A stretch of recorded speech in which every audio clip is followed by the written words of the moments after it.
Bienvenido, esto es La Biblia para Todos, el podcast donde hablamos sobre la Biblia y las implicancias que ésta tiene para nuestra vida. Hola, soy Habacuc y estamos aquí en el estudio en la ICM y estamos ya listos, preparados para conversar acerca de la Biblia y las implicancias que ésta tiene para nuestra vida. En esta ocasión queremos hablar sobre cómo elegir una traducción para la Biblia. Y estoy aquí acompañado por mi amigo Mike Boyce. Y bienvenido, Mike. Hola, gracias. Un rato de estar aquí con ustedes. Excelente. Y lo que queremos hacer es tener una conversación y de alguna manera descubrir juntos cómo nosotros podemos llegar a elegir la mejor traducción para la Biblia. Entonces lo que yo hablaba con Mike es, imagínate yo estoy comenzando y un día despierto y digo, quiero leer la Biblia. Y lo primero que pasa es que me doy cuenta que hay muchas traducciones de la Biblia. O sea, yo estuve mirando en internet y me di cuenta que hay por lo menos 600 y tantas traducciones a distintos lenguajes de la Biblia. Sí.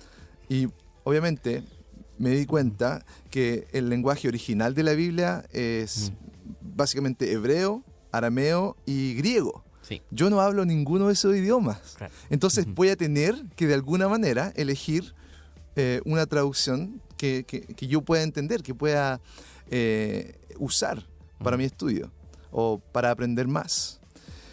Entonces eso es lo que queremos hablar esta mañana y me gustaría, con la ayuda de Mike, ver algunas cosas, datos prácticos que nos pueden ayudar a llegar a elegir la mejor traducción para nosotros.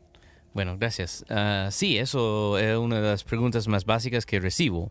Y, por supuesto, hago clases y cursos de formación pastoral. Y cuando la gente viene, muchas veces es la primera pregunta que tienen. Que yo digo, hay que tener una Biblia. Y ellos descargan una aplicación en su celular y sale que como hay 30 traducciones o versiones disponibles en su celular. O van a la librería cristiana y hay un montón de Biblias. Y dicen, ¿cómo elijo uno de esos? ¿Cuál es la mejor? Entonces empecé a integrar eso en una de las clases que hago, que es hermenéutica, que es cómo estudiar la Biblia. Pero antes hay que tener la herramienta más fundamental para el estudio bíblico, que es una buena Biblia. Entonces yo creo que es una gran bendición que nuestro idioma tiene tantas opciones. Obviamente yo hablo inglés más y hay muchas más versiones en inglés que en castellano incluso. Pero igual es una bendición tener muchas opciones, porque nos permite ver entre opciones y elegir lo que es más adecuado para nuestro propósito. Y a veces hay idiomas donde tienen una sola opción y tienen que usar lo que hay. Pero nosotros tenemos la bendición de poder ver muchas opciones, pero eso también representa un obstáculo, porque ahí uno queda en un parálisis de la decisión. ¿Cuál es? ¿Y cómo decido? ¿Y cómo elijo? Exacto. Entonces tengo Sí. que hacer una orientación en ese. Y eso a mí me llama mucho la atención lo que dices. Una vez que no solamente están tantas decisiones que tenemos que hacer acerca de cuál vamos a usar, pero lo que me parece es que, y lo que me ha pasado a mí personalmente, es que cuando veo y empiezo a leer estas traducciones, pareciera que una traducción dice una cosa y la otra, del mismo versículo, dice algo que no es similar, o usan palabras distintas, Sí. o usan modismos distintos, y eso a mí de repente me complica un poco. Entonces digo, Sí. ¿cómo puedo saber cuál es la que realmente?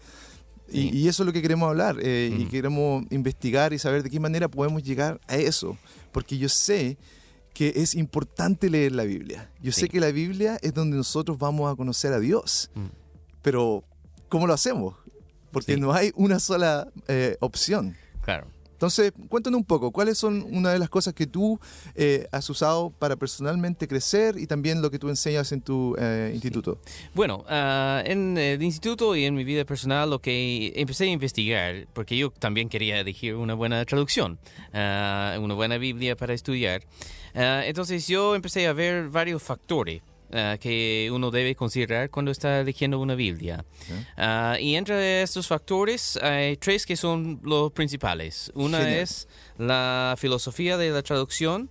La segunda es la fecha de la traducción, que también es muy relevante. ¿Ya? Y terceramente, la filosofía o la doctrina detrás de la traducción, porque lamentablemente siempre tenemos prejuicio y ideas preconcebidas en nuestra mente que a veces influyen en lo que hacemos, y los traductores igual pueden ser influidos por sus ideas preconcebidas.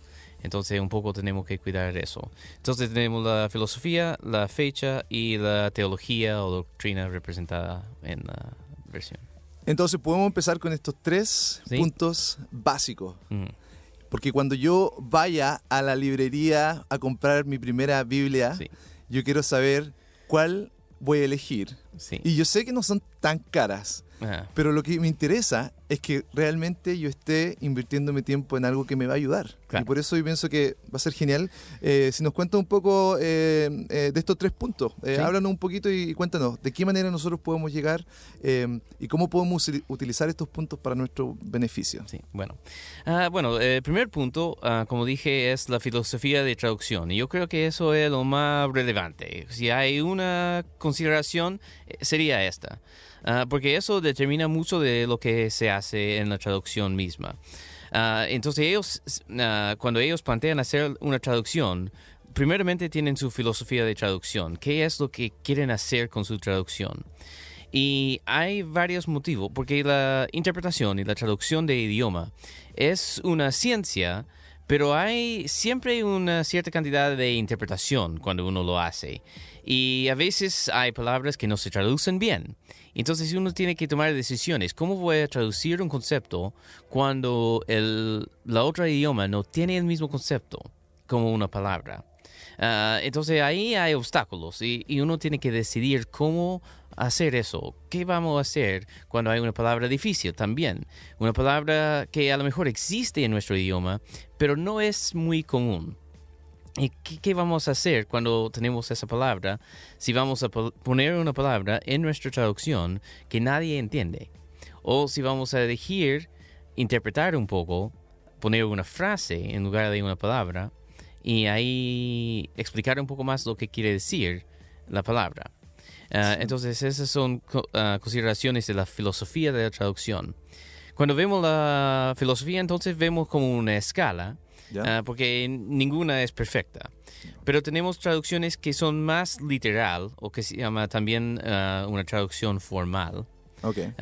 También hay una cosa entre medio que es la equivalencia dinámica, se llama, Ok. o equivalencia funcional, que es que intentan preservar los pensamientos más o menos, pero no necesariamente las palabras. Y finalmente, al otro extremo, hay lo que es paráfrasis. Y ahí es mucho más libre, ellos pueden adaptar modismos modernos, lo que quieren hacer para hacerlo mucho más alcanzable, y pierden mucho más de la precisión de la traducción. Entonces es como una escala, ninguna es perfectamente dentro de una.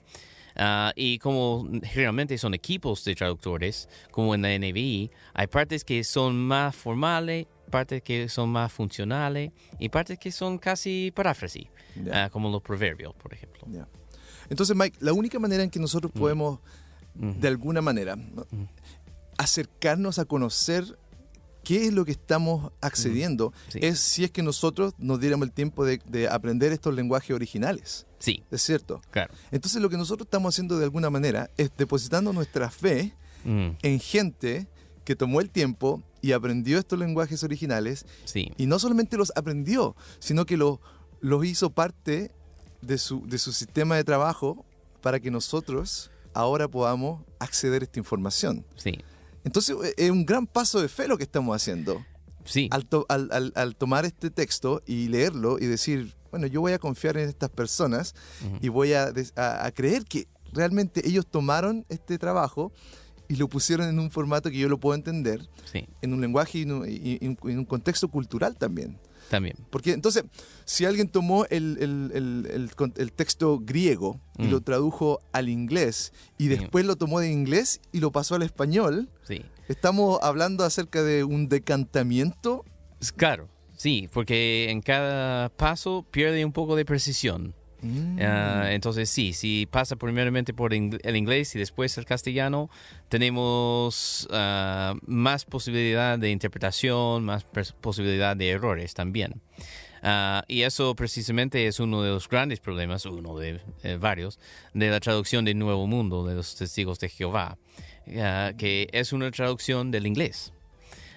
Y su versión en inglés es una traducción de los idiomas originales. Hay otros problemas también, pero es uno de los problemas en el castellano de esta traducción, es que no es una traducción de los idiomas originales.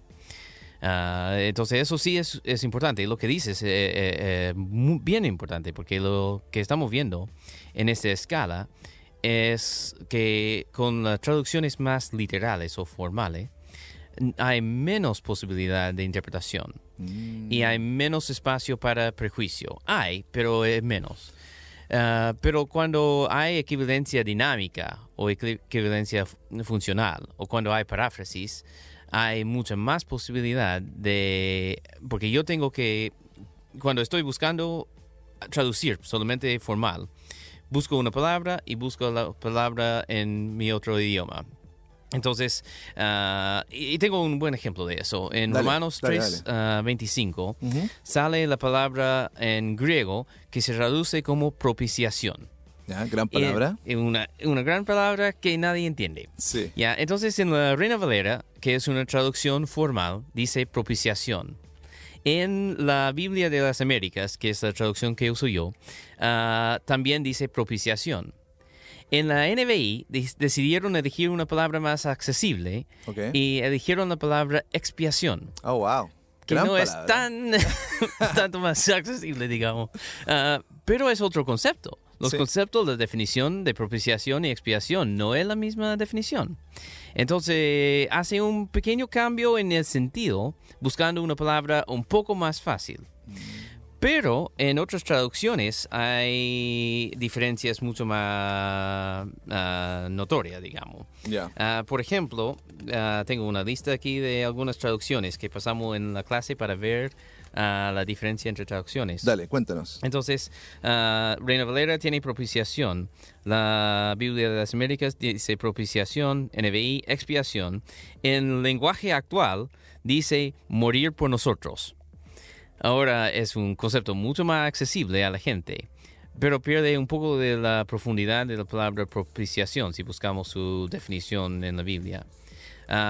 Y después hay otra traducción que se llama Dios habla hoy, que dice instrumento de perdón, que pierde mucho más de sentido porque no tiene el sentido de sacrificio necesariamente. Wow. Entonces, haciendo más paráfrasis, uno pierde un poco de la precisión y ahí depende de lo que los traductores entendían, su interpretación, y ellos ponen su interpretación en su traducción, entre comillas. Oye, Mike, entonces mira, hablando así bien honestamente, una de las cosas que me doy cuenta es que podemos llegar a un punto en que realmente el juicio externo puede decir, oye, ¿cómo se van a guiar por eso si ni siquiera entre ustedes están claros qué es lo que dice el texto? Sí. Entonces, ¿de qué manera nosotros podemos afrontarnos a esa realidad? Que realmente nosotros creemos que... Y de hecho hay un versículo bíblico en Timoteo 3:16 que dice que toda esta escritura que fue dada fue inspirada por Dios. Sí. Y eso es lo que creemos. Sí. Entonces leemos la Biblia, porque Timoteo 3:16 dice que fue inspirada por Dios, ¿cierto? Sí. Pero llegamos a un punto, después de mucho tiempo, en que hay como unas percepciones de errancia o discordia de la manera en que nosotros estamos entendiendo este texto. Entonces, ¿cómo hacemos? Ya sabemos que tenemos que poner ojo a la filosofía de la traducción. Sí. Y también tú me contabas que tenemos que considerar la fecha. También. Y eso me llama mucho la atención porque mucha gente, y en nuestra cultura acá en Santiago, en Chile, que lleva mucho tiempo en la iglesia, lee la Reina Valera. Sí. 60. La 60, Reina Valera Sí. 60. Ese es el estándar clásico. Sí. Y de hecho hay lugares que si tú no lees esa versión, tú realmente, básicamente nos estás leyendo Condorito, algo así. Sí. Entonces, ¿de qué manera nosotros nos acercamos a eso? Porque me parece que esos textos en la Reina Valera del 60, cuando yo leo, son como mucho más tajantes y las palabras que se usan son mucho más fuertes. Sí. Y eso provoca un distanciamiento. La gente no quiere Sí. leer ese tipo de cosas o le hace problemas. Sí. ¿Cómo nos acercamos a eso y cómo nos ayuda a entender esto que la fecha también de La la fecha. traducción es importante? Sí, bueno, para mí sí, tiene que ver con eso un poco, porque uno puede ser fiel en su traducción y a veces hay distintas palabras que uno puede usar para entender el mismo concepto, para traducir el mismo concepto.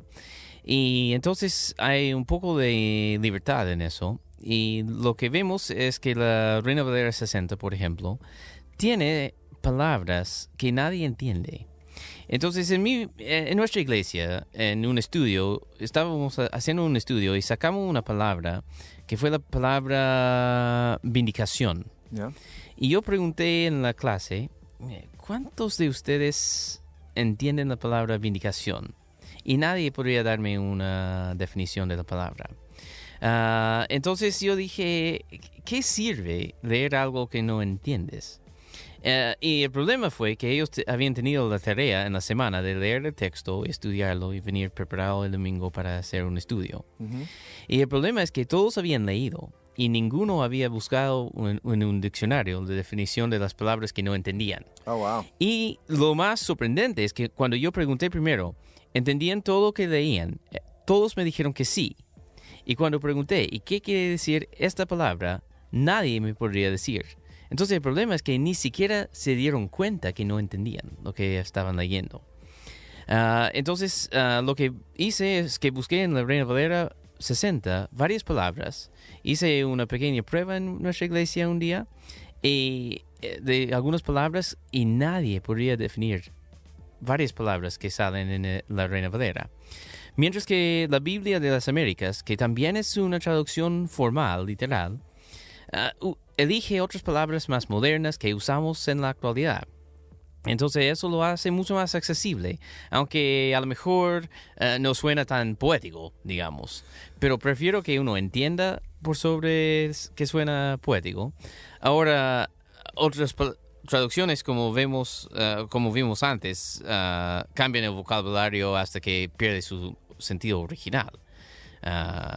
Y eso, igual como pensé decir después, también depende de lo que estamos haciendo. Si estamos viendo a gente nueva que no tiene ningún conocimiento bíblico, a lo mejor algo un poco más fácil corresponde. Pero si son gente formada y ya tienen costumbre de buscar definiciones, a lo mejor pueden leer algo de 60, Reina Valera 60, porque entienden más vocabulario, a lo mejor. Entonces podríamos concluir de alguna manera Sí. que cuando nos compramos una Biblia o cuando queremos leer la Biblia, no solo tenemos que tener una Biblia con nosotros, pero también un diccionario, entonces. Y yo creo que para estudio ¿Para profundo algunos? hay que hacerlo. Para algunas Biblias, yo digo que una persona normal leyendo la Reina Valera 60 tendría que tener un diccionario. Sí, yo también. O sea, sí, vivimos en un tiempo, en una comunidad de Twitter donde hay tan poco interacción con la gramática Sí. y todo está minimizado. Sí, Como tú dices, hay palabras que yo nunca uso. Hay palabras que yo nunca realmente, como tú dices, que yo no sé a qué se está refiriendo. sí, Y cosas técnicas, porque hay Sí. muchas cosas en la Biblia, en el Antiguo Testamento, cosas técnicas, cosas que ya Sí. se dejaron de hacer, oficios que ya no existen Sí. o cosas así. Entonces Ujú. una vez que entendemos la filosofía, Ujú. después nos posicionamos en la fecha de esta traducción. Sí. Después nos vamos quedando Sí. en la teología. Sí, hay. Pero hay una cosa más con la fecha. Aparte Dale. del vocabulario, también hay la consideración de los manuscritos que ellos tenían cuando hicieron su traducción. Entonces, una cosa importante, y yo creo que eso Y yo no quiero ofender a la Reina Valera, porque yo creo que muy bien. No hicieron queremos ofender a nadie. sí, hicieron una muy buena traducción en su época. Ujú. Y usaron los manuscritos que ellos tenían.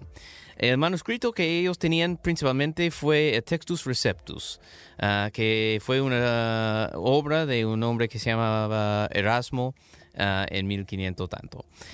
Hizo un muy buen trabajo con lo que tenía. El problema es que él no tenía tantos manuscritos como tenemos hoy en día. Textus Receptus, como su manuscrito más antiguo, viene del año 1000. Pero hoy en día tenemos manuscritos, textos, fragmentos que vienen del año 200, mucho más cercano a los escritos originales. Tenemos los rollos del Mar Muerto que se descubrieron hace como 100 años, Ujú, sí. que también nos da más posibilidad de acercarnos más al texto original. Y cuando hablamos de la inspiración, que toda la palabra es inspirada, como dice ahí en 2 de Timoteo, estamos viendo que los escritos originales, como los apóstoles, los profetas escribieron, estos son inspirados. Y nuestros textos son inspirados a la medida que se aproximan o igualan a los textos originales. Sí. Entonces hay un proceso que se llama la crítica textual, Ok. que es el proceso de averiguar el texto original y poder traducir eso. Entonces, un texto más antiguo, como la Reina Valera, tenía menos acceso a estos manuscritos, esos manuscritos más antiguos, que se consideran más con más valor hoy en día, porque son más cerca los textos originales. Hay menos tiempo para cambios, para otras influencias y todo. Entonces yo creo que es relevante ver eso en el tema de la fecha también, que en general textos más modernos tienen más acceso a arqueología, a manuscritos antiguos de la Biblia. Excelente. Entonces, una vez que ya estoy acercándome, ya estoy cerca de decir, ya, voy a decidirme por esta. ¿Es conveniente acceder a otras traducciones? ¿Es bueno que yo diga, mira, voy a leer, no sé, la NBI, pero también voy a leer la Reina Valera Sí. juntas? ¿Es algo que nos ayuda? Sí, en el estudio yo creo que es algo necesario casi. Ok. En el estudio, ver las varias perspectivas de traductores nos ayuda a entender el sentido original del texto. Porque si la NBI ve la palabra y lo traduce de una forma, es porque ellos entendían algo de la palabra. Ujú. Entonces eso me dice que estos expertos, de alguna forma, entendían cierta cosa. Ahora podrían equivocarse o no, pero me ayuda a ver que eso fue su perspectiva. Eso es lo que ellos habían entendido de la palabra. Hay una palabra que me gusta ver y eso tiene que ver con la tercera consideración, la teología detrás de la traducción. ¿Ya? En la NBI, por ejemplo, hay la palabra sarx en griego, que es la palabra carne. ¿Ya? Y en la Reina Valera se traduce como carne. Ya. En la Biblia de las Américas también es carne. Pero en la NBI lo traducen como la naturaleza pecaminosa, Ah, wow. que es otro concepto, digamos. Sí. Mucho Pecado más original. desarrollado. Sí. Entonces ellos tienen una perspectiva teológica que ellos ven la palabra carne y ellos entienden cierta cosa por la palabra carne y lo ponen en su traducción. Entonces en Romanos, si uno ve la NBI, sale la palabra una y otra vez, la frase, la naturaleza pecaminosa. Pero en el griego sale la palabra sarx en todos los casos. Entonces vemos que hay una influencia teológica. Ahora, si yo quiero entender la palabra carne, entonces yo voy a ver la NBI y decir, una posibilidad es que quiere decir pecado original. Pero a lo mejor también hay otras posibilidades y voy a buscar otros comentarios y otras traducciones para entender el concepto. Pero me ayuda y quiero ver lo que ellos entendían de la palabra. Perfecto. Entonces, mira, queremos que la gente que nos escucha pueda hacer su decisión. Sí. Porque queremos que la gente conozca a Dios y a través de la Escritura. Sí. Porque eso es lo que nosotros creemos. Si nosotros queremos conocer a Dios, tenemos que leer la Escritura. Y no solo eso, pero una vez que leemos, queremos de alguna manera poner en práctica las cosas que aprendemos. Queremos vivir de la manera que nosotros estamos entendiendo. Sí. Y es por eso que decimos, tenemos que elegir una de estas traducciones y esa traducción se va a transformar en la manera en que nosotros vivimos, interpretamos, la manera en que nosotros moldeamos nuestra cosmovisión. Sí. Va a provenir de esta elección que nosotros hagamos. Claro, sí. Y por eso es muy importante que nosotros tengamos esta conversación y estos recursos para saber por qué y cómo nosotros nos acercamos a esta traducción para nosotros. Sí. Y cuéntanos, como conclusión, Sí. ayúdanos a resumir y a concluir de alguna manera en esto de cómo elegir una traducción para la Biblia. Ya. Bueno, sí, cuando yo decidí elegir, voy a decir lo que yo hice y eso a lo mejor explica mejor que solamente decir, ya, aquí Dale. están las consideraciones. Sí. Lo que yo decidí, vi esa escala y yo dije, si yo quiero hacer estudio profundo, yo quiero algo que es una equivalencia formal. Quiero una traducción literal. Okay. ¿Por qué? Porque yo quiero menos interpretación por parte de los traductores. Yo quiero ver el texto original y después interpretar lo que dice. Pero yo quiero ver lo más cercano al texto original. Entonces yo quiero equivalencia formal o literal. Eso limita mucho las opciones, porque la NBI, la Nueva Traducción Viviente, Dios habló hoy, no son literal. Entonces yo dije, ya, estos quedan eliminados para mi estudio. Entonces, lo que quedan son muy pocas opciones. En realidad, la Reina Valera, en sus varias versiones de 60, 95, contemporánea. Y yo vi eso, pero mi problema con la Reina Valera es la fecha. Okay. Prefiero algo más moderno sobre algo más antiguo por el acceso a manuscritos originales. Entonces, lo que me decidí es la Biblia de las Américas. Okay. ¿Cuándo fue hecha esa Biblia? Esta Biblia, no sé la fecha exacta, pero viene de los 90 o 2000. Okay. Es una traducción moderna, o bueno, en su última versión, por lo menos, puede ser un poco más antiguo. Viene de la Lockman Foundation, que es de Estados Unidos, que hizo la NASB, que es muy conocido y confiable también en inglés, porque tienen esa filosofía. Ellos sí creen en la inspiración de la Biblia, entonces ellos tienen el afán de realmente preservar lo que dice. Y eso me gusta. No es una traducción perfecta y hay algunas cosas en la Biblia de las Américas que no me gusta. Por ejemplo, a veces tienen tendencia de usar puntuación del inglés, Okay. por ejemplo. Okay. Y yo creo que por la influencia de su editorial en Estados Unidos, probablemente. Pero es una buena traducción. Ellos tienen acceso a los manuscritos más modernos. Y yo creo que también es una traducción literal. Lo que he visto tiene algo, pero poca de influencia teológica también. Lo que ellos quieren hacer es preservar lo que dice. Entonces, a mí me gusta mucho su planteamiento de la traducción. Okay.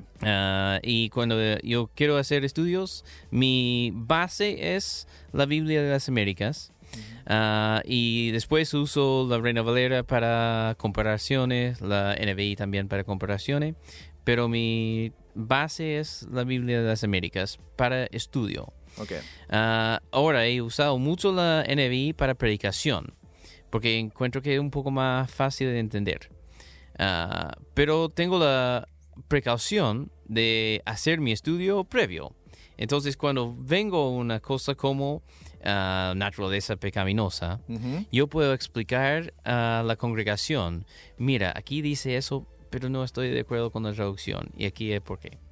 Entonces, en lugar de simplemente no mencionarlo, yo uso eso como una oportunidad también de enseñar a mi congregación un poco por qué van a ver diferencias. A lo mejor yo estoy leyendo una traducción y ellos están leyendo otra traducción. ¿Por qué hay una diferencia en la palabra fundamental? Okay. Bueno, por la influencia teológica y todo. Entonces, a mí me gusta aprovechar la predicación para también explicar un poco de versiones, traducciones, fechas, Sí. La crítica textual, perspectiva teológica. Y aprovecho la instancia del sermón o escuela dominical, lo que sea, para también educar a mi congregación en esos temas. Genial. Entonces, estamos seguros de que tenemos que leer la Biblia. Sí. Estamos seguros que tenemos que hacer una decisión, porque tenemos una paleta muy ancha de dónde elegir y cómo acercarnos a esto. Y lo que tenemos son herramientas que nos van a ayudar en el momento de decidir qué traducción vamos a usar. Lo importante aquí es de alguna manera no desechar nada Sí. y ganar de todo lo que nos puede ayudar. Sí. Porque hay cosas que nos van a ayudar en un área, hay cosas que nos van a ayudar en otra área. Sí. Hay cosas que tienen que ver con lo que hablamos con el lenguaje actual, que son muy buenas, pero también sabemos que es muy importante volver al lenguaje original Sí. y entender qué es lo que nosotros entendemos ahí. Claro. Entonces, nosotros queremos hacer el esfuerzo de animar a que las personas que nos escuchan, que están interesados en conocer más acerca de la Biblia, hagan este ejercicio, que hagan de alguna manera el ejercicio de entender más profundamente de dónde viene y cómo se origina y cómo nosotros se nos acerca y cómo llegamos a tener esta traducción de la Biblia, esta versión de la Biblia. Y nos va a ayudar mucho, va a ser muy importante. Y yo pienso que una de las cosas que queremos hacer también es animar a que busquemos más recursos, que no solamente nos quedemos ahí con algo limitado, sino que vivimos en un tiempo donde nosotros podemos, como tú decías, acceder a un teléfono y tener tantas cosas a nuestra disposición. Usar eso es muy bueno. Es asombroso, sí. Excelente. Tú y yo fuimos a la universidad juntos en esos tiempos, no tanto tiempo, 2000, 2004. Tenía que comprar libros para poder acceder a estas cosas que ahora están realmente en una aplicación. Y eso es genial. Bueno, Mike, quiero darte gracias por este tiempo. Bueno, gracias. Muchas gracias por compartir tu conocimiento. Mike es un gran amigo mío. Él tiene un magíster en teología de la universidad en Cincinnati, en Ohio, en los Estados Unidos. Y está acá trabajando en Santiago con su familia como misioneros. Y tienen un deseo de servir a la comunidad, de compartir el Evangelio con todos los que quieran escuchar. También quiero darle gracias a Felipe Rojas por estar aquí ayudándonos a producir este podcast, y queremos también darle especialmente gracias a nuestra iglesia acá, la Iglesia de Cristo Metropolitana, por proveernos este espacio y darnos su ánimo para que nosotros podamos traer este mensaje. Mike, cuéntanos un poquito, bien rápido, acerca de tu instituto y cómo podemos saber más acerca de esto. Bueno, tenemos un instituto que se llama Seminario Bíblico Restauración Cristiana, y está en Facebook con el mismo nombre, Seminario Bíblico Restauración Cristiana. Estamos aquí en Santiago haciendo cursos de preparación para gente que quieren ser ministros de alguna forma en su iglesia. Si quieren ser pastores o ancianos, evangelistas, formar iglesias, pastor de jóvenes, lo que sea que es un ministerio formal. Si quieren prepararse y capacitarse, tenemos clases en Biblia, en sana doctrina, teología, y también en cosas prácticas del ministerio, como predicar y cómo ser ético y todo eso en su ministerio. Así que están bienvenidos a buscar en la página de Facebook y hacer contacto por ese medio. Excelente. Ok, bueno, soy Habacuc y aquí terminamos. Nos vemos en el siguiente episodio, y esto es La Biblia para Todos, el podcast donde conversamos sobre la Biblia y las implicancias que esta tiene para nuestra vida. Gracias.